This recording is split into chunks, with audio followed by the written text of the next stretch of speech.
she had to. Yeah, You know, absolutely. it's all about having goals and making sure you know what your non-negotiables are. Absolutely. Meaning you're not gonna allow anything to stand in your way because you know what your big why is and what your goal is. She did, and she, very tenacious gal, very tenacious. And she's going to family reunion, and this is her second year. She's going to family reunion, she's going. Yeah, awesome. So you wanna make sure you surround yourself with people like that, Yeah, like this, right here. and open house is a great way to get the now business, Yeah. right? It's a way for you to get the lead time. So my goal today is to hopefully be able to teach you guys from the mistakes that I've made in my career of doing open houses. Okay, so we'll get kind of right into it here. For those of you guys that don't know me, my name is Brian. Brian Jang. Hi, I'm Brian. And this is a little bit about me. This is my family, my wife, my little girl, and I got 3 little boys, twin boys, Ezra and Levi, who are gonna be 6 in a couple weeks. My youngest son, who's gonna be 5 in July, so he's 4. And then my last one was my little girl, and that's Mary, and she actually is around here somewhere. So a little bit about me, I've been licensed for 10 years. Some of my passions that I'm passionate about Jesus, I'm passionate about my family, and I'm passionate about real estate and helping buyers and sellers build wealth through real estate, and also being able to give some knowledge that I've earned in my 10 years of being in this business. I've been doing youth ministry for 13 years, so every Wednesday for the past like 17 years actually, because I was part of the youth ministry and I graduated out. So I'm passionate about young people and praying to them, and having them obviously have a life that is fulfilling and purposeful as well. Lover of coffee, whiskey, and cigars. If this class, you get something good from this class, those are the gifts that you guys should get me. I love it. Being a member of the AOC here at the office, and I'm so excited to be able to serve this office in this capacity as well. And then 60% of my business was built through open houses. So right now, if I look at my current pipeline, I got 4 listings, 5 listings signed, 4 listings on the market. 6 listings signed so far this year in January. 5 of them were all from open houses. We got 5 buyers locked in, and that came from open houses that I've done in January. Would you guys agree that there's value in doing open houses? Absolutely. So my goal today again is to teach you guys and have you not make the same mistakes that I've made, so that you get to the place that you want to get to quicker and faster. Cool. Quicker All right. and faster. Quicker and faster. Love it. All right. So we'll kind of start with this. Mistake number 1.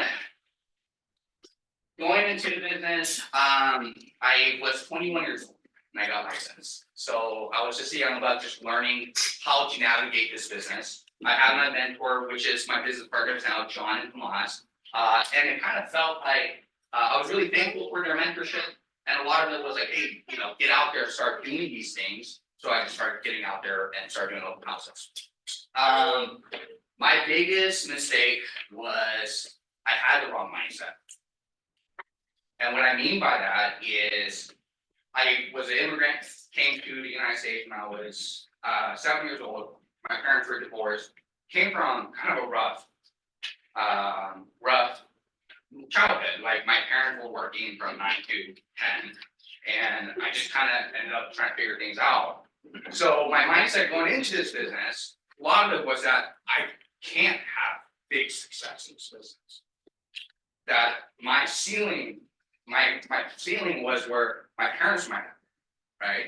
And then when I got into the business, I started doing some deals, and I got really complacent with the level of income that I was making, or the level of wealth that I was building. I purchased my first house in 2016, and I was like, I'm doing it, right? But I was closing maybe 6-7 deals a year, and I got real complacent with that. So if there's one thing that you guys, if I can impart today, is know that you are able to have big success. It's just you putting the work in to get there. Okay. I also didn't know what my big why was. That shifted for me when I started when I found out that my wife was pregnant with twins. And I was like, oh dang, we're jumping right into this. That was a real. So I was like, okay, I gotta start producing more because I knew I need to provide for my family. Now it's just not my wife and I. And my wife couldn't work anymore because she was going to school. And it was like, okay, I need to really put this on a fast track here. So I went from doing 1 open house a week to doing 2 open houses a week. And what's wild is just by doing that little extra effort, I still had like a lot of things wrong and made a lot of mistakes in those open houses. But by just showing up 2 times compared to 1 time, I was able to increase my business by like 34%, which still isn't much when you're only closing 7 or 8. But still, I was able to, just by showing up, I was able to increase my business. I didn't have a growth mindset. Again, was part of that complacency that I was in, and didn't know what my time was really worth, right? So the times that I spent doing open houses Saturday and Sunday, I would do them pretty religiously. Yet, because I didn't realize what my time was worth, that when I'm saying yes to this open house, what I'm saying is I'm saying no to something else, right? In this case, it was kind of my family. So as I kind of grew as a person, as a human, I started to understand that my time is valuable. And that if I'm gonna pour into something, right, like an open house or lead generating and door knocking, that I'm gonna give it my all because I want to squeeze every little bit of it. Because again, this is things that are taking away my time from my family. You guys tracking with me? Cool. So mindset is a big thing. This is a couple bullet points. You can see it here on the wall here. That's been really powerful for me is your business grows to the extent that you do. Your business grows to the extent that you do. So the more you seek out growth, the more that you seek out knowledge, the more that you seek out to become a better person and to grow, your business will grow along with that. That's just the byproduct of that. Michelle. I'm so sorry to interrupt you, but I already received 2 texts. Okay. I want you to back up just for a moment. Okay. Tell them who you are, Okay. how many transactions you've had just this year, and just tell me that whole little bit again. Just in the month of January. Right. Okay. Yeah. No Yeah. pressure. So I'm sorry. No pressure. No pressure. Yeah. No, that's okay. So in the month of January, we closed. Our team has closed about 6 deals. My director of ops is saying 6 deals. And then from those 6 deals, 3 of them has been open house deals. Yeah. Cool. And I'm Brian, with Eternity Realty, How many which is the listings team did you here. sign from open houses? What's that? How many listings did you sign from? Oh, I kind of went over that earlier. Yeah, that's what they want to hear. Oh, I'm Yeah. sorry. So I signed in the month of January, 6 listings total. 5 of them came from open houses. So it was an open house lead on Tamworth that I met back in 2019. I helped them purchase the property and now they're turning around selling and they're gonna turn around and buy. Okay, the Anfield was a listing that I met at an open house about 3-4 months ago. And just continued to check in with them and provide value and was able to lock that up. Is that one off Oswald? Off of Oswald. Yep, 7 Oswald. I had another open house listing that came, let's see, I'm losing track of my listings right now. Oh, I'm sorry, I have that I just signed that I'm putting up this week, that I met at an open house, the 2nd week of January. So there's a lot of value in just showing up, and just asking the right questions and, not making the same mistakes that I've made. We're not allowed to talk about commissions, but let's talk about apples. How many apples did you list those listings? I take my Huge. listings at 6%. 6 apples. 6 All apples. right, we're not allowed to talk about commissions, sorry. And again, that comes down to what the time is for, right? By me taking on this listing, I'm investing my time, which is the most important thing to me. I'm investing my funds, I'm investing my energy to help you sell this home. So once you recognize, yes, my time, because if I say again, I want to stress this because it's so important. when you're saying yes to a business, to a client, to an open house, you're saying no to something else. So it is absolutely important that you come in with the right mindset and say, this opportunity that I'm having this weekend, I'm gonna make the most. Okay, I want you to say that loud and proud about how many apples again, so people understand what we're talking about. 6 apples, 6 apples. 6 apples. Okay, if I would, agree, What's that? I agree. baby, that's called green. That could turn into green. All right, so It I could be can, orange. yeah. Yeah. So, yeah, absolutely, know what your time is for. Absolutely know what your time is for. And guess what, when you're going in there in the open house and you squeeze every little bit out of it, that you know that you did. Then when you leave the open house and you're spending time with your family, with your kids, or with whatever you wanna do, you know that the work has been done. Right? It's not like, man, I didn't do it correctly, or I didn't give it all I have, right? I've been doing open houses for 10 years, I've been licensed for over 10 years.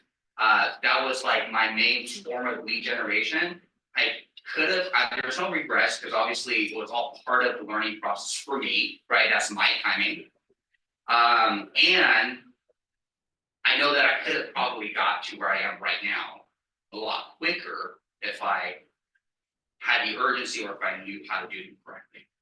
And that's why this teaching or this class is called 5 Mistakes I Made, so that you don't have to, right? All right, so a lot of it is not going to be anything that's like crazy.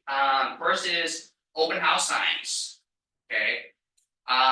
When I first started doing these open houses, I absolutely hated putting these darn signs out. Are you guys, anybody like me? No, just me? Okay, cool. All two of you guys, awesome. I hated putting signs out. It was just like it was like a hassle. I would get sweaty, especially on those hot summer days.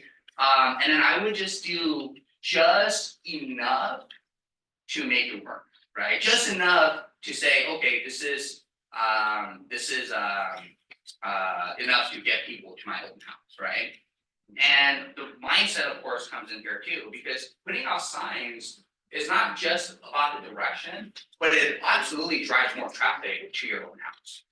And then the second thing that it does, and I think this is probably one of the more important things that it does, is that you're able to brand yourself in the community that you're doing the open house. Right? How many of you guys have done an open house on a same house over maybe 2 or 3 weekends? Right? So in those 2 or 3 weekends, that's a Friday, Saturday, Sunday that you're doing the open house and you're putting dirty signs out there, signs out for your open house, and people are seeing your name, your logo. Would you agree that that's something valuable when it comes to, oh, this person knows what they're doing? How many of you guys ever done open houses and you go to a busy corner and there's like 8 signs out from all different agents? Yeah. So one of the best ways to make yourself stand out is that instead of you putting one sign out like everybody else is doing, what if you put out 9, 10 signs out in that one corner? When a buyer is driving through who is interested in going to an open house, whose open house do you think they're gonna go to first? Most convenient. Brian's. The one with the most signs out there, right? We got a lot of answers there, yeah. We're gonna get there. Yeah, the one with the most signs out. And you're branding yourself at the same time. I can't tell you how many times I have past clients come up to me and say, Brian, you're everywhere, right? And then in fact, when John would tell me the story all the time, when he first started in the industry, I don't know, like 70 years ago. I don't know how old John is. 75. 75 years ago, whatever it is. He would have clients come up to him because he would do open houses every weekend. He'd put the signs out and they would say, John, I don't know how you have so many listings. It's like you have 18 or 20 different listings on the market and components. But you see how the value of the signs are there, right? Because it's there so that you can drive more traffic in, you're branding yourself, and you're making yourself stand out amongst your competition. Michelle, And I wouldn't be me if I didn't chime in right here. that's okay. Chime in. Okay, so different cities have different rules. Yes. Tracy, California, That's your. 5 signs and that's it. And I think it's 4 signs and that's it. They will actually pick up your signs and you'll have to pay for them Yeah. at the city. They actually put, thank God it wasn't a KW, because I was so afraid to look at this newspaper. And they passed around the associations with a picture of somebody's sign on the front page of the Tracy Press. Yeah, It's yeah, not fun. Leslie and I had an issue with the 55 and older community. Yeah. Up in Roseville. Really yeah, careful. and in Sun City, they took my signs out, I put like, Yes. I remember I put like 30 signs out in my open house in Lincoln. They took all my signs out, and so you gotta obviously do your due diligence to figure out what community you're doing your open house of, and then figure out what amount of open house signs you can put out. Now, with that being said, if you're in the Thomas neighborhood, put out as many signs as you can, right? Jose? So I'm a big supporting on open house signs. I'm totally with you, 15 to 20 signs minimum. Why? Because at open houses, we had 3 pools. 1 who has agents, 2 knows neighbors, and 3 those who are unaccounted for, but they found your sign, and guess what? That's your opportunity to pick up a lead. Absolutely. Rich? Pick up on this. The number one thing for an open house, what are you trying to earn? Me. Trying to earn leads, earn business, right? Do you think there are sellers that live in that neighborhood? Do you think they're gonna interview you? You're already being interviewed by those nosy neighbors, because they're going to look at your sign placement. They're gonna notice how you show up at that open house, Absolutely. and they're gonna fire you on the spot without you even knowing. Yeah. So pay attention to your signage, how you're showing up, what you're wearing, and how you're speaking, Yeah, yeah. right? People wanna sell it, I'm not gonna take away from the start. No, you're good, you're good. No, finish your thought. Yeah, they're interviewing on the spot, you don't even know. They Absolutely. can say, oh yeah, I just live in the neighborhood, why are you coming to open house? Yeah, love it, love it, love it. And you have Jose, you have Rich, you have Michelle, you have John. There's so many people that can give you value on how to do these open houses correct, right? Let me tell you a story about the signs real quick. Back in November, we had a listing in South Thomas. And it was one of those crazy days where you're showing properties in the morning, and then you're doing the open house, and you have the buyers come in right after your open house. So I said, okay, I just don't have the time to put all my signs up today, right? And I went and put out probably 10 signs, 10 or 12 signs is what I put out. That open house, I had 2 people come through my open house. Okay, which is like, okay, cool, I got somebody come through. The next day, same open house, I said, you know what? I have a crazy schedule because I go to church every Sunday, right? Church, and then I'm gonna get my signs out in my open house, but I'm gonna make sure, because I wasn't happy or I wasn't content with the amount of people that came through. And I wanted to, of course, squeeze every little bit of my time in this open house. I put out 30 signs the very next day. The difference was from 2 to about 12 people coming through. 2 to 12 people coming through. And that's 12 people that you're signing into your open house, okay? And for those of you guys who are newer agents as well, I forgot to tell you guys about this portion of it. When I first started, I got licensed in October of 2013 is when I got my real estate license. I was doing open houses every weekend, just Saturdays, just every weekend.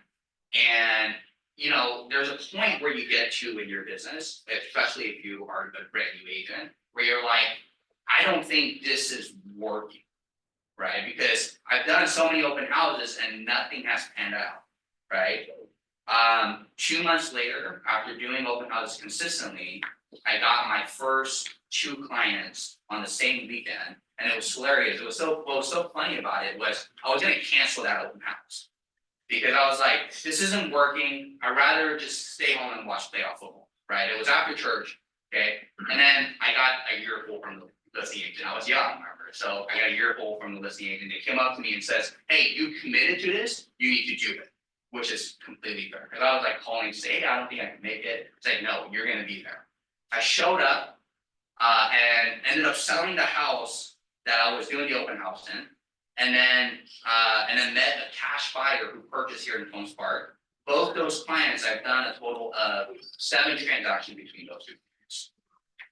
Because I just showed up, right? So if you're not doing open houses and you're like, I want the now business, I need the business now, consistently do them because you open yourself up to these opportunities, okay? The second mistake that I've done was not signing in every guest that came through. part of me not asking for people, I think if I'm looking back hindsight, I was fearful of rejection. Or maybe I felt like I was a burden asking them for their information, or that awkwardness sometimes that you feel. So what I would do is I would go there and I would try to work so hard to try to build that rapport so that I could try to ask for their contact information. And the thing that doesn't work there is that when you're spending so much time building rapport, they need to rush out, or you have more people coming through, right? And you're not able to maybe get their information. So you're like missing out on these opportunities just because you're trying so hard to build a rapport, which isn't a bad thing necessarily, but at the same time, you want to make sure you have all of your guests sign in upfront. Don't wait till they're trying to leave, because when they're leaving and then you ask them, oh, can I get your information? It typically doesn't work out. So this is what I do now. When a guest comes into my open house, I greet them, I say, hey, how you doing? My name is Brian Jang with the Eternity Group. Welcome to the open house. My first question that I ask each person that comes through is, what brings you into the open house today? Like, what is your reason behind coming in? And some people will say, I'm just looking around, I'm doing A, B, and C, I'm looking to purchase a home. I have a house down the street and I was just curious. And he said, oh, great, let me give you some information about this house. So you give them the flyer, so you're handing them something of value, some information, and you say, this home is a 3-bedroom. I say, this home is a 3-bedroom, 2-bathroom, 1,400 square foot. We just came on the market this past Thursday. The sellers are moving because of A, B, and C, and that's why we have a home on the market. And then they go, oh, thank you. And then you ask for, and then you say, hey, can I get you to sign into my open house? Or you say, let's get you to sign into an open house. And what I found is that when you, just by asking, most people aren't gonna say. Okay, now you do run into those cases where people are hesitant to give you their information. I was doing an open house out in the Curtis Park area, and a couple came in, and I asked them to sign in, and they said, hey, I don't want to sign into the open house. I said, okay, that's fine. And that's when you start asking these questions.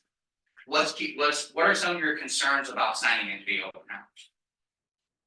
And then they say, well, I've signed into my open house and I've gotten, phone calls and emails that I don't want, and blah, blah, blah, blah, blah, blah, blah, blah, blah, right? All the reasons why they don't want to sign into open house, right? And then you ask, and then you dig into it a little more. It says, okay, so it sounds like those things aren't valuable to you. And they'll say, yes, it's not. What are things that you would want to receive in your inbox? By asking these questions, you're driving them to come in so that you could continue to know what they need and then be able to give them value of what they need. My coach always says this. He says there's a golden rule, which is to treat others like you want to be treated, and there's a platinum rule, which is to treat others how they want to be treated. And by asking these questions, you come to realize what they are needing or what is valuable to them, and then you offer that, right?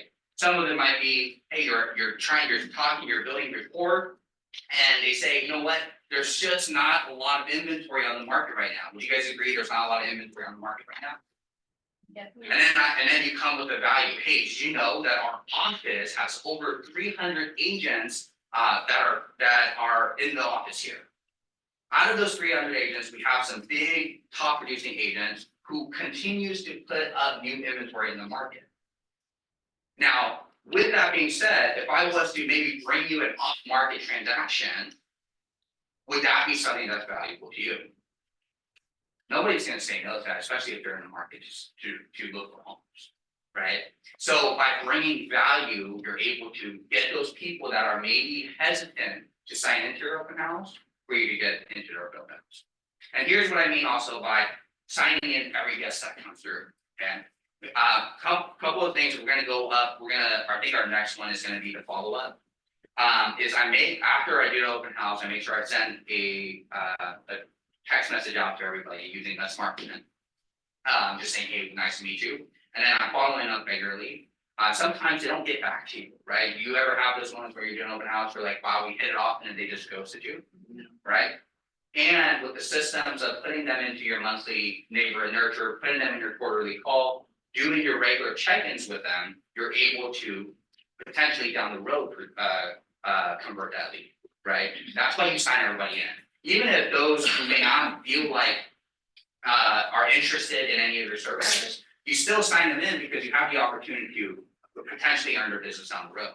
Banfield was the same thing, right? Banfield, the seller was like, hey, Brian, I'm not really looking to make any real estate moves right now. And then a month later, like, hey, Brian, actually, you know, if you could bring me a buyer off market, I might be interested. In January, I had it listed on the market, and we're on track after the first weekend. That's it. What would you say when you get them signed in, what's your timeline to follow up? Do you follow up? Immediately after the open house is done. So after that, is it once a week, twice a week, once a month? Yeah, so I'll go through the follow-up right afterwards. But quickly to answer your question, I follow up with them every day for 7 days straight. Yeah. Okay. Any questions for me? What questions do you guys have of this so far? If you have a group coming in at the same time, would you do like a group presentation where you hand them the flyer, as you mentioned? Yeah, And then also, you know, give them the particulars and then say, hey, if you take a minute, Yeah. have you sign in. absolutely. So what I'll do is I have 2 or 3 groups that come in at the same time. You just say, hey, my name's Brian, you know, the listing agent here at ABC Main Street or 123 Main Street. Give each of the clients or the potential leads the flyer. And then you say, let's get you guys to sign in to open house. And again, most people are not gonna say no to you, right? And let's just say they say no and you don't get their contact information. What do you lose? Like, what do you lose? Like, if they say no and they're like very adamant about them not signing in, and you're like, okay, that's fine, don't sign it, right? You don't lose anything. My biggest thing here is have them sign in, ask them to sign in. Because you're there to get leads, you're not there to just keep the door open. Again, it comes back to know what your time is worth, you're not just there to hang out at this house, okay? You're not there to just, you know, get quiet hours or whatever, you're there to get leads. And this is the way that you get leads, you have them sign into your own house. Okay? Couple things that, why it also is really important to sign in, even though it may not seem like somebody that might work out. I had a potential buyer that came through my open house in Canberra, and she was like, I don't want to sign in, right? So I was like, hey, we do this because the sellers are requesting, I want to make sure that I keep track of everybody that's coming through, right? And as I'm having these conversations with them, she gives me finally her number, said, I'm not giving you my email. I'm like, no problem, take a look around, and I continue to have conversations with her. As I'm calling, text messages, follow up. Monday, Tuesday morning, I give that same phone number a call. And the phone number was like a Tom or something, right? I'm like, oh, that's not this person that said she just gave the wrong number. I'm like, you little turd. And I'm like, okay, whatever, it's all good, I'm just gonna keep moving on. Anyways, I get a phone call back from that same number saying, hey, I got a missed call from this number and I just want to return the call back. It was a 415 San Francisco number, just random, like Tom, nobody that I ever met. Well, it turns out as I was talking with them, I asked them the question, oh, sorry, it looks like this person gave you the wrong number. What, you know, are you interested in making any real estate moves in 2024? And he says, well, I do have a fourplex in Midtown that I'm potentially looking to let go. And then obviously from there, he said, well, let me provide some value, right? I could run the comps for you, I could tell you what your home is worth, I could give you an equity evaluation. And by me saying and pressing a little bit more, and saying, hey, could I get your information? Now I have this potential Midtown fourplex that could be a listing for me down the road or for an investor plan, right? So happy will sign in. Happy will sign in because the worst thing is if they say no, that's okay because you move on to the next person. Okay. The next, keep forgetting that there's a TV right there. The next thing is not setting the appointment while you are in the open house. I can't tell you countless times of people that came in that were interested in my services of purchasing or selling a home. And because I didn't set the appointment at that time, I didn't end up getting the deal. So don't wait till Monday. Okay, don't get all your open house done and then we gotta follow up on Monday. follow up on Monday, okay, but don't say I'm gonna call just on Monday to set that appointment. What I do is, one of the things that I've learned to do is I have my appointment goals. And every weekend I go into my open house saying, I intend to set 4 appointments from this open house this weekend. Okay, when you come in with the goal, you come in with a little bit more of the intentionality, you find yourself trying to push for that appointment a little bit more. So, one of the things that I've learned to do is I would ask them this question, okay, so what are you looking for in your house? Right? What is an ideal home for you? And typically they'll sit there and they'll say, okay, well, Brian, I'm looking for a 3-bedroom, 2-bathroom, 1,500 square foot home in Thomas Park that's under 550,000. And then you say, oh, okay, got it. Okay, why is that important to you? What makes having a 3-bedroom, 2-bathroom Thomas Park important to you? And I would say, oh, because my kids go to Thomas Park. I want to be part of the clubhouse, A, B, and C. This is why it's important for me to be in this place. And the closer that I have that I've been converting appointments with in these open houses is if I was to find A, B, and C, right? If I was to find homes that we just discussed within the criteria that you want, would you be completely against us setting up a time to go view some of these homes here, or to go tour these homes here? And the key thing there is completely against. Okay, the reason why that's so important is that your leads or prospects that are coming in, most people aren't completely against anything. So if you go and you say, are you completely against setting up a time for us to meet? I know it sounds aggressive, right? And I'm telling you, this is how you set the appointments. You say, are you completely against us setting up a time? And if they say, I'm not completely against it, then that's when you go, I'm available Tuesdays and Thursday afternoon. I'm available Tuesdays and Thursday afternoon, right? You're just helping them move forward in the conversation so that you could set that appointment and then be able to check in. And now your phone call, follow-up call isn't, oh, this is Brian. I just wanted to see what you thought of this open house. Your follow-up calls are now, hey, this is Brian. I want you to know I did A, B, and C for you to set up for preparation for our appointment on Tuesday, right? Now you're coming from a place of being proactive and being valued to what those buyers are needing or the sellers are needing, right? And because you're setting the appointment while you have them in front of you, you're able to convert now, you're able to create more appointments. Now, I will say, I'm getting about 40% conversion on those appointments, okay? Where they're actually showing up to the open appointments, okay?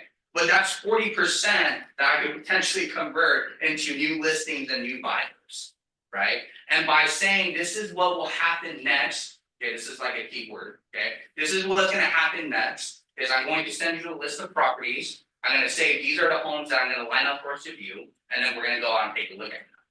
Like, don't leave things like up in the air. Because a lot of these people that are coming in, they have no idea what's next, because they've maybe not ever gone through the process. So by you making the assumption that they know what's gonna happen next, you lose that potential of the follow-up, or you lose that lead, right? But by providing value and giving them direction and steps to take, you're able to provide the value to, of course, convert that lead to higher level. Right? What questions do you guys have for me? I don't have a question, I just like the fact how your word usage. Yeah, That's very, very important because you're giving an option, but you're not saying, hey, you're gonna buy, but would you be against? yeah, I think that's perfect. absolutely, absolutely. So how many of you guys have open house scheduled this weekend? No open house scheduled? Yes. Yeah, I guess that's why we're in this house. Not yet. Okay, we have some listings that are coming up, so if you guys are looking for open house opportunities, I have some for you guys, okay? So set the appointment while you are at the open house. What would you say, and when you said meeting the appointment, putting value to meeting the appointment? Do you pick them up, or do you prefer to meet them there, or how do you manage to? I'm sorry, what was, Do you pick them up to take them to view the properties, or do they meet you at the property? How do you view that? Yeah, no, that's a great question. I typically say, hey, let's meet at 123 Main Street. And then meet them there. And what I'll do is that I'll set the appointment, okay, to meet whatever, right, because your value that they're bringing, they're there because they wanna look at houses, right? That's why they're walking into your houses. So the value isn't, hey, come to my office so that I could sit you down and do this hour-long buyer consult, because most buyers have no interest in that, right? You say, hey, let me meet you, give you what you want, and show you more houses in this neighborhood. Okay, and as you're sitting there and you're showing them 2-3 houses, that's when you set the appointment for them to come in so that you can get them to sign your buyer's broker agreement. Right, so you say, hey, this is the value, I'm gonna come in and you know that I'm a proactive agent who's gonna help you look for homes, not just send you an email. I'm gonna set the appointments from you so that I could do all the heavy lifting for you. Right, and then once we are there, okay, we say, okay, appointment set for Tuesday afternoon. You meet them on Tuesday afternoon, and then you set the appointment for them to come into your office the day after. Okay, whenever you're done with an appointment, never leave without having a follow-up or a check-in for the next time you're gonna touch bases with them. Right, so if you're there, it doesn't matter if you're online, if you're going on a listing appointment, you say, hey, I'm gonna set the appointment, I'm gonna give you a call on Thursday, right, and that's the appointment that you set. And you're leading them, continuing them through the process, right? So that they're not ever stuck, not knowing what's gonna happen next, right? So for me, it will be, hey, come in, let's take a look at A, B, and C homes, I'll line them up for you, do all the heavy lifting. Come in, okay, meet them after you're done. My next appointment is, hey, I'm gonna set you up with one of my loan contacts. Okay, let's plan to sit down and I wanna go over the buying process in detail with you and what our team can offer to help you win in this real estate search. And then from there, you set another appointment, which is to go see more houses after these. I hope you guys are writing this all down. These are great scripts, Okay, great scripts. So what's great with Brian just gave an outstanding example. What do buyers want? Homes. Yeah. And that's what he leads on, and then he goes for the rest from there. So I mean, absolutely, perfect example. yeah, absolutely. So good. Right. How do you handle when you run into showing them a house that they then are not pre-approved for? It doesn't matter. Yeah, and the reason why it doesn't matter is I treat my open house leads as I treat them as my online leads. Okay, your goal is to get in front of them so that you can set that next appointment for them, right? And what you find is that if you're only showing property, especially to those leads who don't necessarily know you, right? And you say, I'm not gonna show you this house until you get pre-approved, the chances of you being able to get in front of them decreases. And as you continue to show up and you're like building rapport with these people and they fall in love with you and the service that you provide, then you say, let's walk you through the pre-approval process. You don't find that if you were to show them a $700,000 house, they're only pre-approved at 600 or less. How do you work around that possible discouragement of those buyers? You say, hey, this is what the budget is, these are the inventory that's on the market, and that's what you're approved for, right?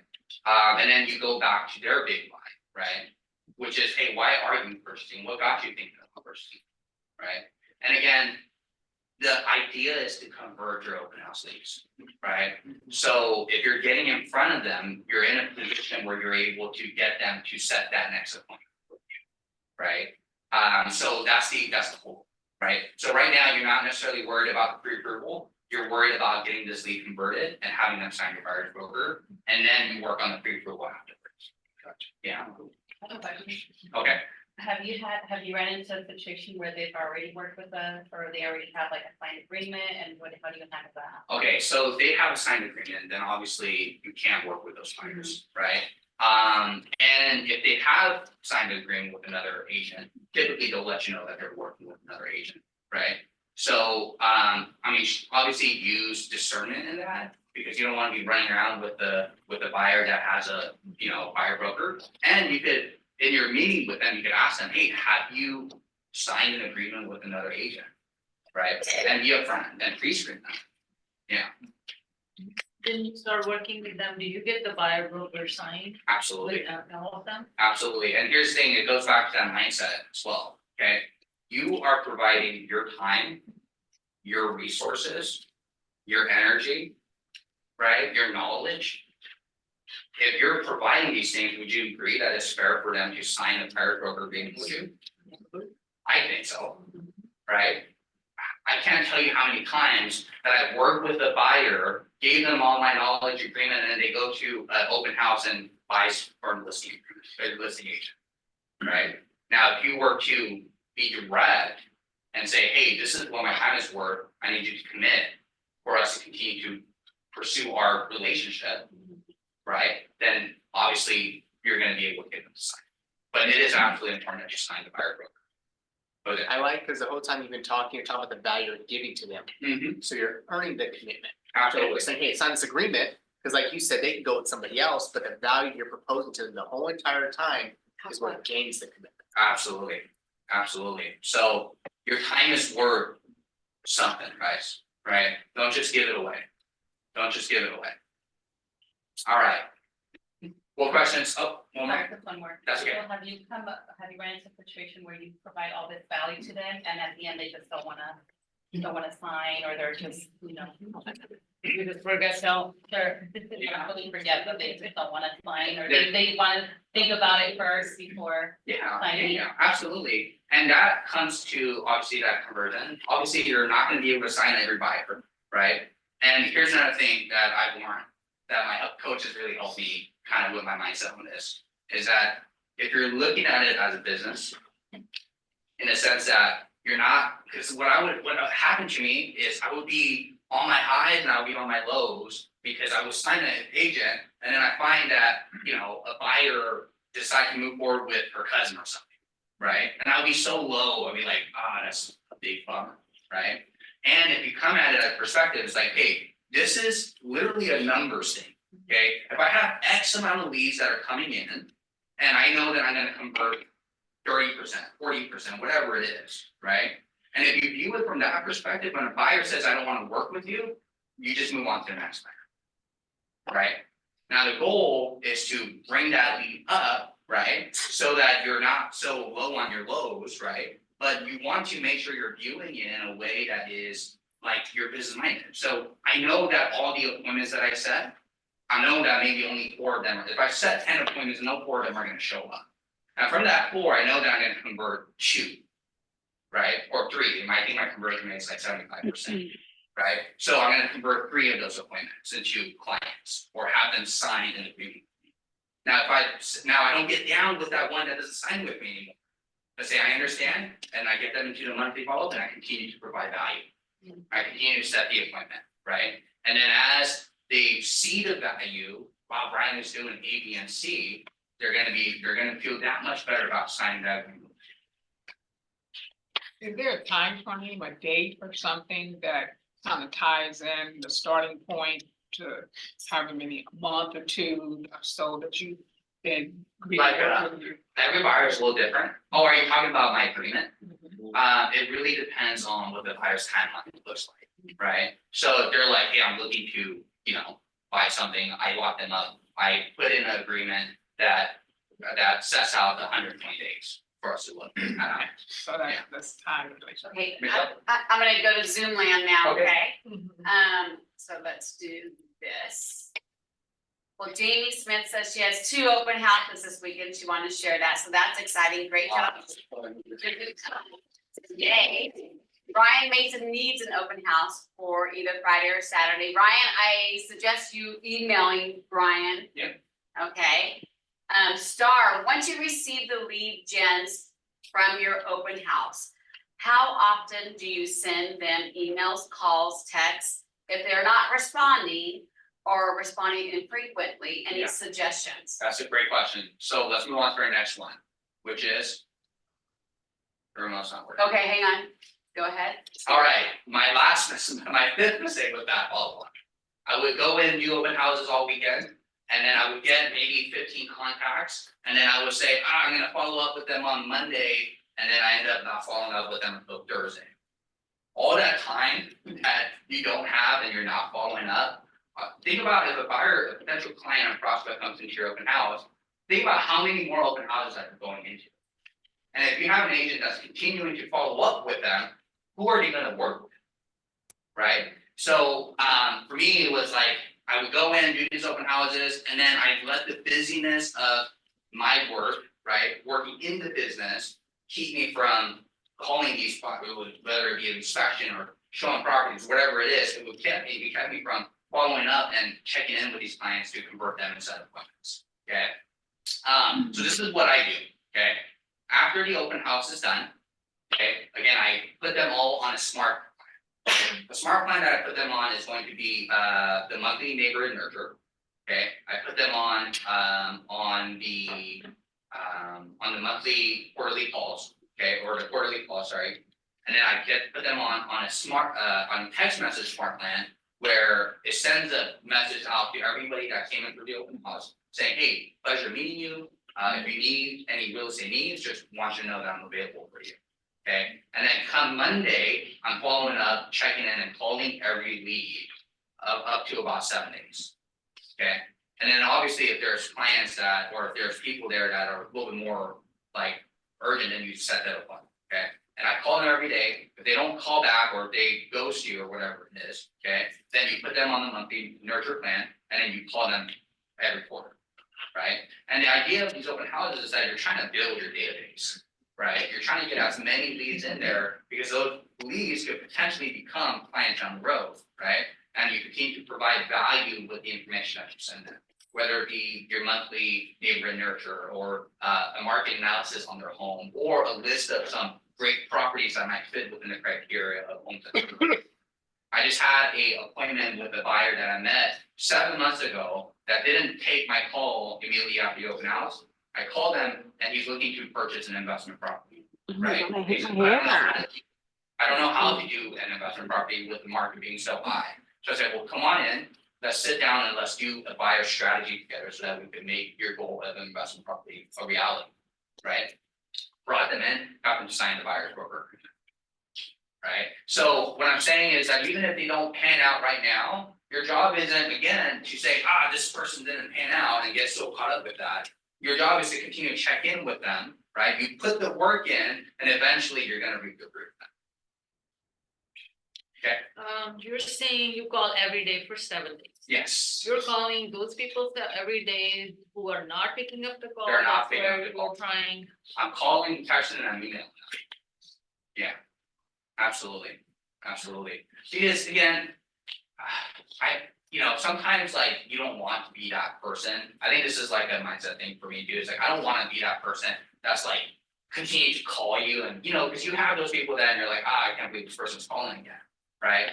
And if you come from a place where you say, well, actually, I have a lot of value that I can give to this potential buyer or this potential seller, right? You go back and your mindset is like, man, if I want to give you this value, and that's why I'm calling you, right? Then it's a different kind of mindset. It doesn't feel like you're trying to chase someone, right? Now it feels like you're trying to give something that's valuable to them. Like I think about lesson.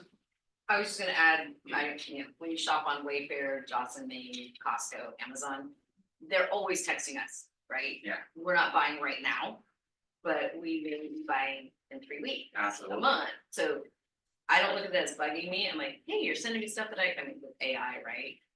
Everything that I wanna buy, I'm just buying now. We have children, we've got jobs, we've got other family members, we've got pets. We have a lot going on in our life. When we reach out to a client or potential client, we're maybe 2 minutes of their day, but they remember that. Yeah. Right? So it's coming from us that we feel like we're bugging them and then we're begging for business.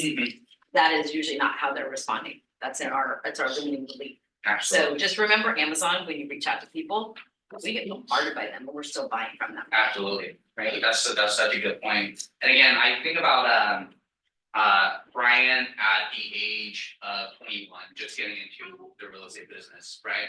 And I think about me at 32 years old, right? Coming back, like I would say, man, Brian, if I could travel back in time, and I say, hey, if you did this, you would fast track, your success to maybe 3 years instead of 10 years, right?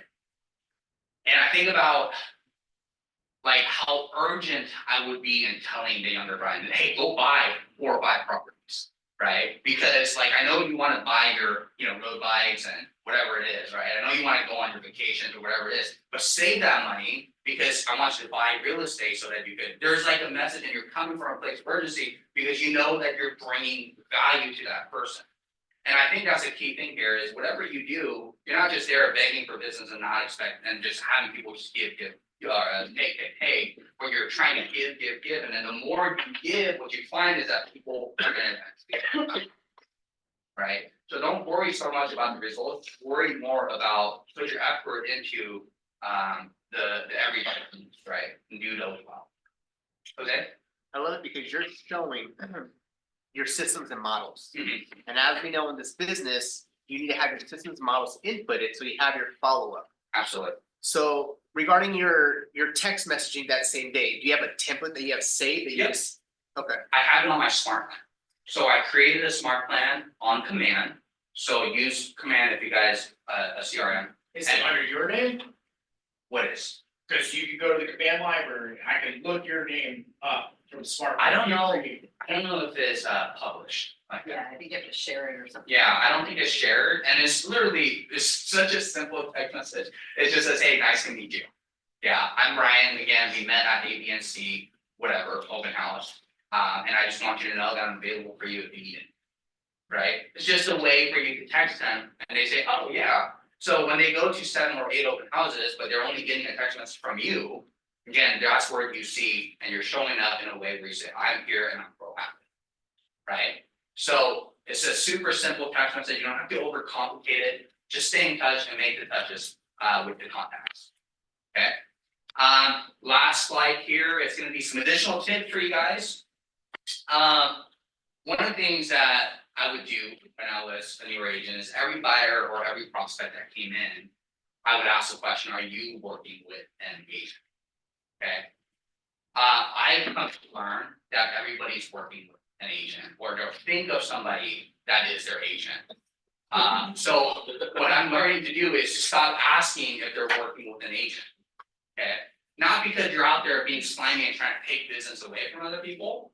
And if you're creating a way for them to get out from having conversations with you, 9 out of 10 times, they're gonna wanna not have that conversation with you. So why shut yourself out by asking this question up front? Right? I don't go and I say, hey, welcome to my open house, are you working with an agent? Right? Because if they say, yes, I'm working with an agent, then you still continue to pursue that. Now you look like a person that's slimy trying to get somebody's business. Okay, when I have this conversation, when somebody comes in, I continue to have this conversation. I say, this is what I can do for you and build that rapport, and then let them tell you that they're working with an agent. And then you could ask, okay, awesome. I'm glad you're working with an agent. What do you like about your real estate agent? What do you not like about your real estate agent? Why are they not here with you? Right? So these are the things that you could be asking, and then not, again, you're not trying to take anybody's business away.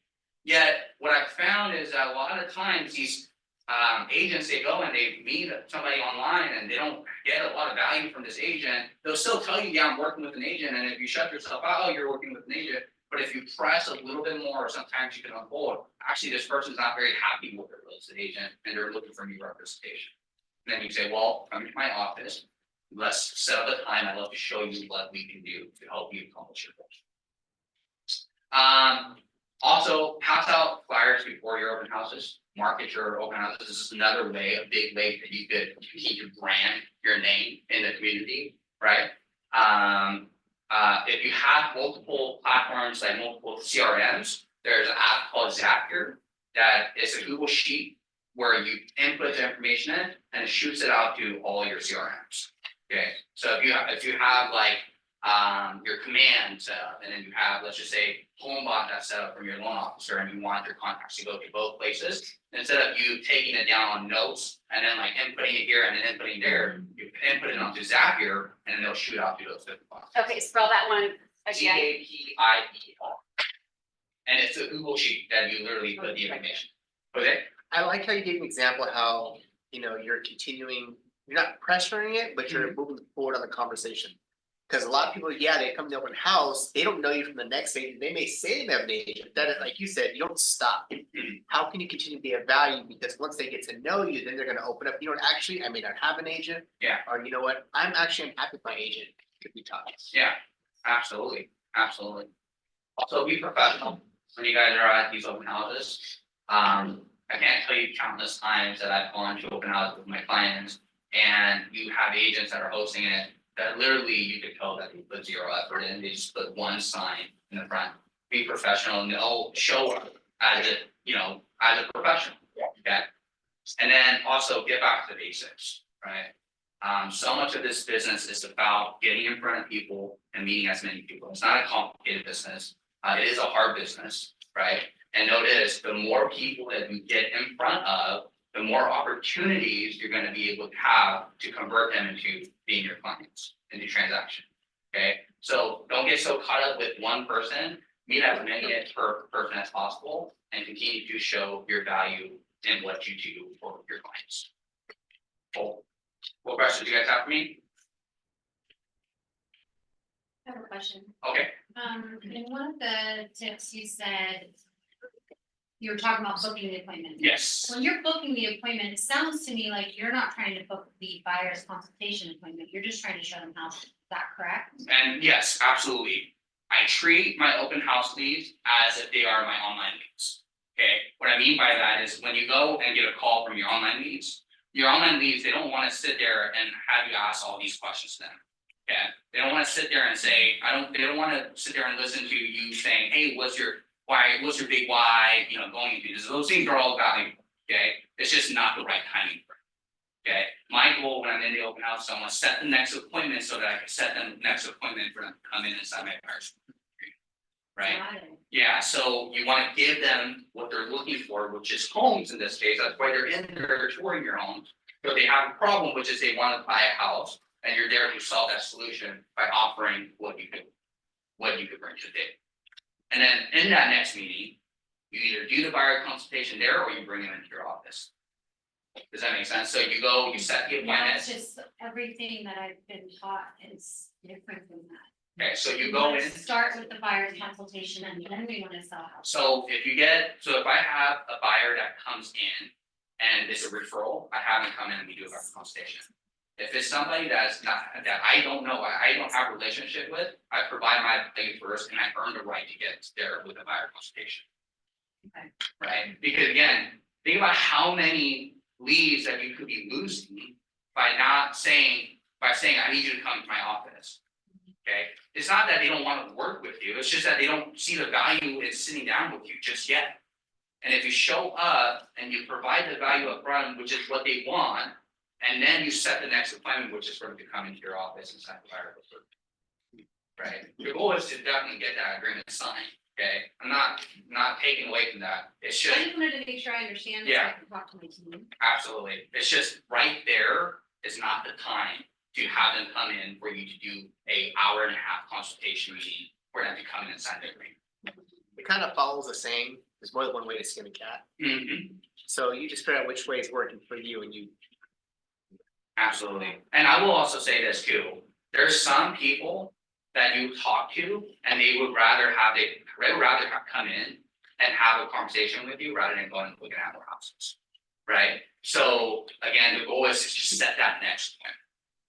I have a friend in Folsom who does they're a Zillow Premier agent, that's their approach. Yeah. She told me flat out, they Yeah. meet them at the house, they show them the house, and then they go to the house. Exactly, and again, I treat my open house leads when I'm setting the appointment that day as if they are my online leads. Right, because they're people that don't know you, right, they don't have any relationship with you, right, so you wanna continue to provide that value. And it kind of goes back to what do buyers want? See property. Homes, exactly. Yeah, I like the proactive approach, I haven't done that, I'm more on the, hey, come meet with me so we can make sure your goals are aligned. Pre-military. Right, and make sure we're Yeah. in the right direction, I see Absolutely. a lot better, from talking with you guys on here. it's Yeah. letting me see how you operate. Yeah. I think there's. Proofs in the pudding. Yeah. Right, there's multiple Absolutely. ways to skin a cat, Mhm. if you have a mindset set up on one thing, and somebody else is also successful. Give it a shot, Absolutely, right, absolutely. I have a question. right, I'm all about that. Good point, Rich. Yep, hey Lindsay. Hi, the 7 days, what are each day, what are you contacting them about? Can you repeat that one more time? For your 7 days in a row of contacting them, what are you contacting them about? It depends on what the conversation looked like. at the open house, right? So if I come into contact with a buyer and say, hey, I'm interested in purchasing a home, then I'll say, my first phone call on Monday would be, hey, Mary, thank you, it was a pleasure meeting you on my open house. I want you to know that I sent you a list of properties as promised. Second day I'm calling, hey, Mary, just want to call in, just check in, is there anything of this house that's of interest to you?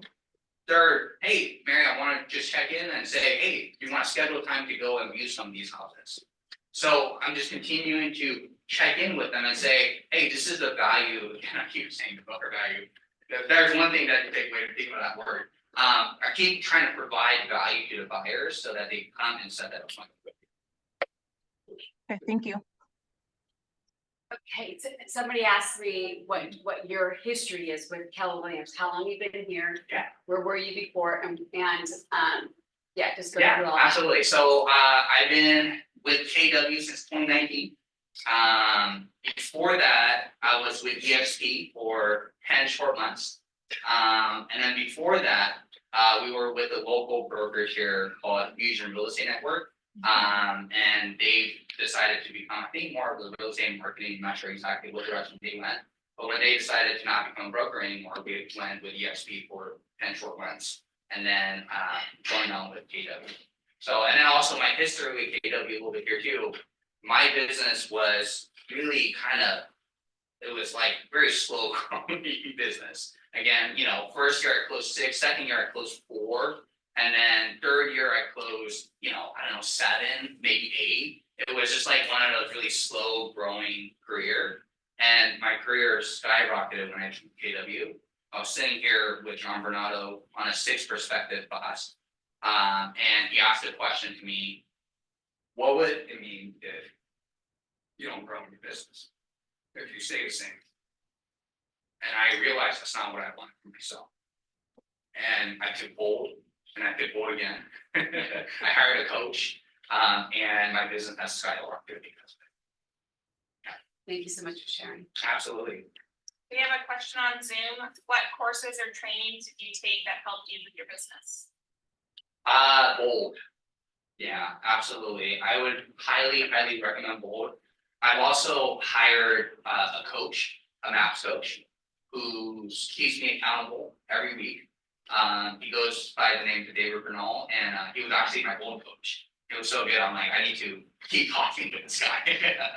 Yeah, so coaching, and then Bold would be highly recommend. And then you're taking what, because I know you personally have a list of classes you're gonna be taking. Yeah, so we're gonna do the career visioning class, and then train the presenter. Yeah.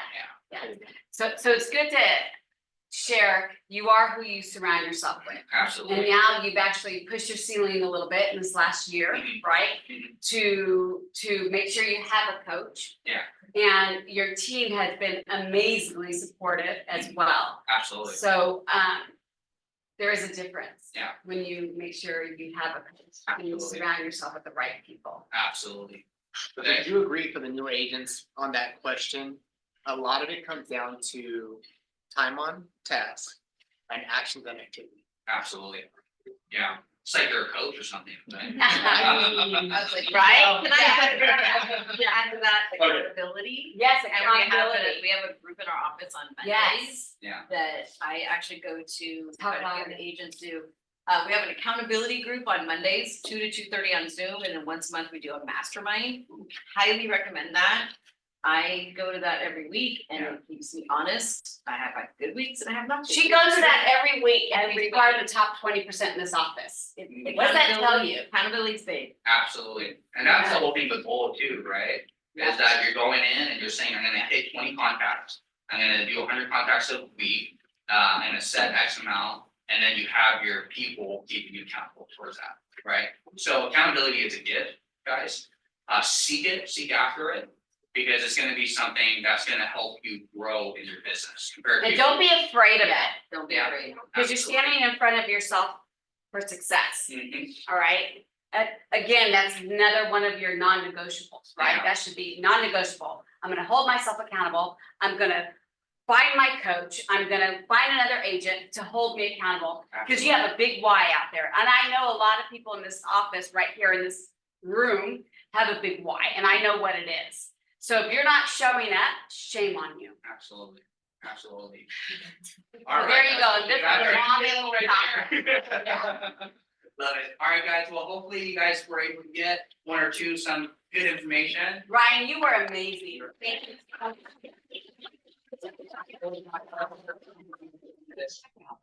What is Brian's email? What is Ryan's? It's Brian@eternityrealtyhomes.com. Brian, I just want to express my gratitude by saying that I am so proud of you, my son. Thanks, John.